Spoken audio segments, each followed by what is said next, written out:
Before refrigeration, ice cream was a handmade luxury. They placed the ingredients in a mixing bowl in a tub filled with ice and salt water. The salt helped the ice absorb heat, cooling the mixture below the freezing point. In the 1920s, commercial freezers made mass production possible, launching the ice cream industry.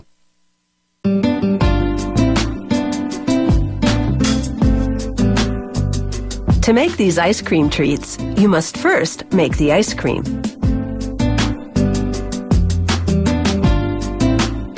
It all begins with fresh cream. The factory stores the cream in refrigerated silos set to a constant 4 degrees Celsius. The silos feed a high-speed mixer that blends it with the other ingredients. The main dry ingredients are powdered skim milk and plant-based stabilizers and emulsifiers. Stabilizers prevent the ice cream from crystallizing, and emulsifiers allow the mix to bond with air during the whipping process. The other ingredients are sugar and corn syrup. After about 3 minutes of mixing, a pumping system moves the mixture into large pasteurization tanks. The tanks keep the mixture at 72 degrees Celsius for half an hour, killing any bacteria and activating the stabilizers. Then the factory homogenizes the mixture, a process that breaks up the fat globules, giving the ice cream a smooth texture. They cool the mixture and add concentrated vanilla flavoring. Then they chill and whip everything for about 15 seconds. Whipping blends the mix with air, transforming it from a liquid to a soft solid. Without air, it would come out looking like frozen milk rather than ice cream. The ice cream sandwich wafers are made of chocolate cake ingredients. A filling machine feeds 2 lines of wafers towards an injection pipe in the center. Just as 2 wafers come together, the machine injects 80 milliliters of vanilla ice cream in between. The pipe's head shapes the ice cream into a rectangular slab that fits perfectly between the wafers. All this happens at a rate of 140 ice cream sandwiches per minute.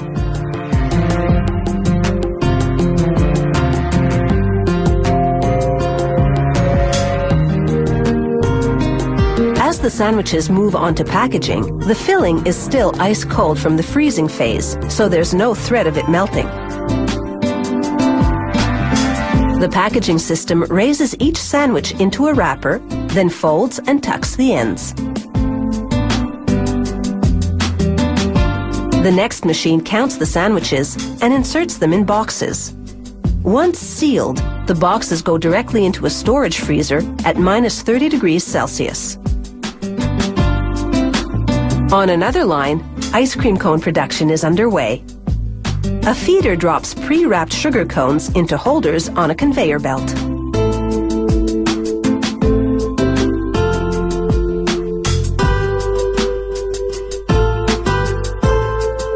They first pass under sprayers that coat the inside with a chocolatey coating which adds flavor and creates a barrier between the cone and ice cream, so the cone remains crispy until you eat it.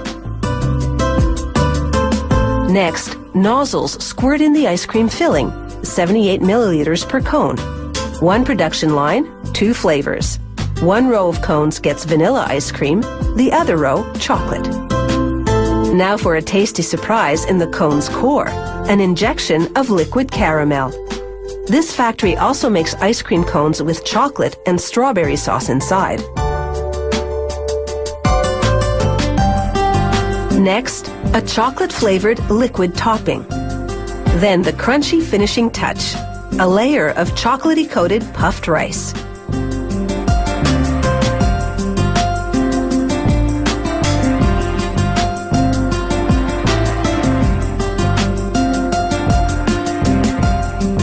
Finally, the cones move under a lid dispenser. It applies a wax-coated paper lid to each one. A heating element instantly melts the wax, sealing the lid to the cone's paper sleeve.